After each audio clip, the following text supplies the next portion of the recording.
नमस्कार बंधुगण। वर्तमान मो कला समन्वित शिक्षार अन्य एक गुरुत्वपूर्ण दिग उपरे आलोचना करने को जाऊँगी।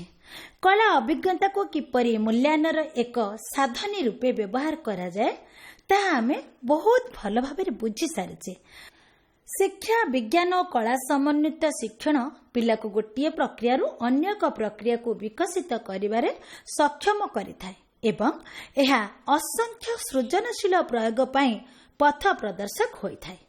एही प्रक्रिया रे सेमाने पर्यवेक्षण, आलोचना, विश्लेषण, समस्यार समाधान करती, द्विधा को परित्याग करी साथी मानक कथा सुनती एवं विचार विहीन होई समस्त आनंद अंशग्रहण करितांती।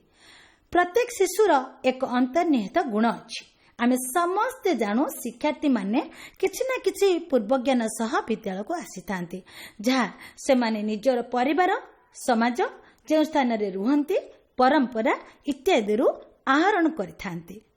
शिक्षार्थी माने बिना प्रतिबंधक सहजरे स्वतः प्रवृत्त भावरे प्रतिक्रिया प्रकाश व्यक्तिगत धारणा को बांटिबा हेउची एही शिक्षण प्रक्रियार प्रमुख लक्षण।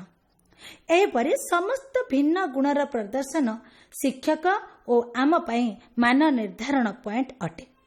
बहु परिश्रम बिना मान निर्धारण तीनोटी पर्याय को आकलन करिबारे कला समन्वित शिक्षण आमको सक्षम करिथाए एवं से तीनोटी पर्याय हेउछि शिक्षण सह मान निर्धारण, जार अर्थ हेउछि शिक्षार्थी पाखरे थिबा विषय और आलोच्य विषयर ज्ञान, विभिन्न गुण और आग्रह, से नेउथिबा विभिन्न पदक्षेप गुड़िकरू तार पथ प्रदर्शन दक्षता गुड़िक स्पष्ट जना पड़ी थाए।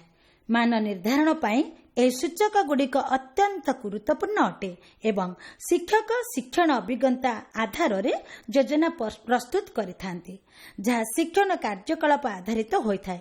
तेणु एहाको शिक्षण सह मान निर्धारण कुहाଯାଏ। कला समन्वित शिक्षा रे एहा अति साधारण भावे करा जायथाए। गत भिडियो रे करा जायतिबा कार्यकलाप को टिके मने पकांतु एवं भिडियो देखिबा परे आपण माने जानि पारिथिबे जे पिला माने वर्षार अनुभूति कार्यटी करि सारिबा परे से माने निजे निजर वर्षार अनुभूति को वर्णना करिबा पई सक्षम होइथिले। वर्तमान आमे सेही अभिज्ञता अनुभूति विषय रे आलोचना करूछे। ए समय रे ही शिक्षक शिक्षण पई मूल्यांकन मान निर्धारण करिथांती। मैं जाने आपण माने भल भावे किपरि मान निर्धारण करा जेबो ता बुझी सारिछंती। आपण माने केते कार्यटी करिवे। मु इंग्रजी विषय कहूची, तेणु सेमानकु भाषा उपर अधिक ध्यान देबाको पड़िबो, जेपरि कि वाक्य तैयारी, वर्णना शैली। तेणु जेतेबेले पिलाटी तार निजर अनुभूति कहूची एवं केउ प्रकार से वर्णना करूची ओ तार दक्षता प्रतिपादन करूची, से आधार रे तार मान निर्धारण करा जिवो। एपरि परवर्ती अभिज्ञता आधार रे योजना प्रस्तुति को शिक्षण पय मूल्यांकन कुहाଯାଏ। यह हेउची प्रथम पदक्षेप। परवर्ती पदक्षेप पय आपनकु मो सहकर्मी सहायता प्रदान करिवे। कला समन्वित शिक्षण हेउची एक प्रक्रिया एवं एही प्रक्रिया किपरि शिक्षण सह मूल्यांकन बेले संगठित होइथिला ताहा आपण माने जानिछंती। वर्तमान आमे शिक्षण पाई मूल्यांकन बा मान निर्धारण विषय रे आलोचना करिबा, जहा हेउची मान निर्धारणर अन्य एक पर्याय। समग्र शिक्षण रे मध्य मान निर्धारण होई पारुछि। शिक्षक शिक्षार्थीक शिक्षणर अग्रगति जानिबा पाई शिक्षण समय रे मूल्यांकन करिथांती। तेणु एहा शिक्षण अंतर्निहित पर्याय अटे। शिक्षार्थींकर कार्यकलाप अर्थात प्रदर्शन को दृश्यमान और सहजरे लक्ष्य हासिल करिबार सूचक गुड़िक प्रस्तुति रे कला समन्वित शिक्षण शिक्षक मानकु सहाय्य करिथाए। शिक्षार्थीटी केउ स्तर रे अछि, केउ स्तर रे पहुंची पारिबो एवं प्रकृତରେ शिक्षण हेउची कि नाही ताहा जानिबार मध्य कला समन्वित शिक्षणर सूचक गुड़िक सहाय्य करिथाए। शिक्षार्थींकर शब्दकोश बा शब्द भंडारर अभिवृद्धि होईछि कि नाही ताहा वास्तव रे शिक्षकंको देखिबाकू पड़िबो।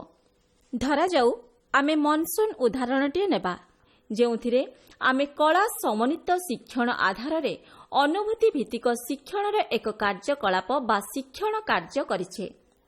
ବାସ୍ତବରେ ଆମେ ଅନୁଭବ କରିଛେ ବା ଦେଖିଛେ ଯେ ଶିକ୍ଷାର୍ଥୀ ଆଉ ପିଲାମାନେ ନିଜର ଅଭିବ୍ୟକ୍ତ କିଭଳି ପ୍ରକାଶ କରନ୍ତି ଏବଂ ନିଜକୁ ପ୍ରକାଶ କରିବାରେ ସଠିକ୍ ଉପାୟ ଜାଣନ୍ତି କି ନାହିଁ।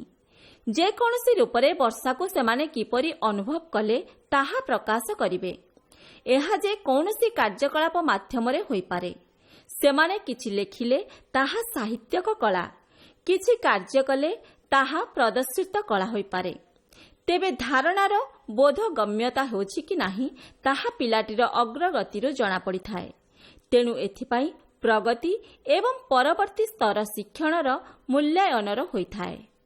ଏହି ପର୍ଯ୍ୟାୟ ବିଷୟରେ ଆମର ଅଧିକାଂଶ ଶିକ୍ଷକ ପରିଚିତ ଅଛନ୍ତି ଏବଂ ନିୟମିତ ଭାବେ କରୁଛନ୍ତି। ଏହା ଶିକ୍ଷଣ ଦକ୍ଷତା ଓ ଶିକ୍ଷଣ ଫଳାଫଳର ଆକଳନ କରିବାରେ ସାହାଯ୍ୟ କରିଥାଏ।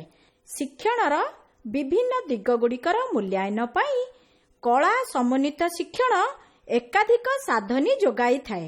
ଶିକ୍ଷକ ନିର୍ଦ୍ଧାରିତ କାର୍ଯ୍ୟ ମାଧ୍ୟମରେ ପିଲାମାନଙ୍କର ମୂଲ୍ୟାୟନ କରିଥାନ୍ତି, ଯାହା ମୌଖିକ କିମ୍ବା ଲିଖିତ କାଗଜ ପେନ୍ସିଲ ଦ୍ୱାରା ହୋଇପାରେ। ପ୍ରାଥମିକ ପର୍ଯ୍ୟାୟରେ ଶିକ୍ଷଣ ଶିକ୍ଷାଦାନ ପ୍ରକ୍ରିୟାରେ କଳା ସମନ୍ୱିତ ଶିକ୍ଷା ଏକ ଭୟଶୂନ୍ୟ ଏବଂ ବିଚାରବିହୀନ ସାଧନୀ ବୋଲି ଜଣାପଡ଼ିଛି। ପ୍ରଥମ ଦୁଇଟି ପ୍ରକ୍ରିୟାରେ ଆମେ ବର୍ଷା ଓ ମନସୁନ ଡାଏରୀକୁ ନେଇ ଶିକ୍ଷଣ କାର୍ଯ୍ୟ କରିସାରିଛେ। ତେଣୁ ସମସ୍ତ ପ୍ରକ୍ରିୟାର ସାରାଂଶ କହିବାକୁ ଗଲେ ଏହା ଶବ୍ଦକୋଷ ବାକ୍ୟ ଗଠନ ଉପରେ ଆଧାରିତ। ଏହି ପ୍ରକ୍ରିୟାର ସାରାଂଶ କେବଳ ପଢ଼ିବା କିମ୍ବା ଲେଖିବା କିମ୍ବା ଏକ ଛୋଟ ପରୀକ୍ଷା ଦେବାରେ ସୀମିତ ନୁହେଁ। ଏହା ନାଟକ, ପିଲାଙ୍କ ଦ୍ୱାରା ରଚିତ ଗୀତ ଗାଇଲା ଭଳି କୌଶଳ ବା ଦକ୍ଷତା ଭିତ୍ତିକ ହୋଇପାରେ। ଏ ସମସ୍ତ ହେଉଛି ଯୋଗାଯୋଗ କୌଶଳ।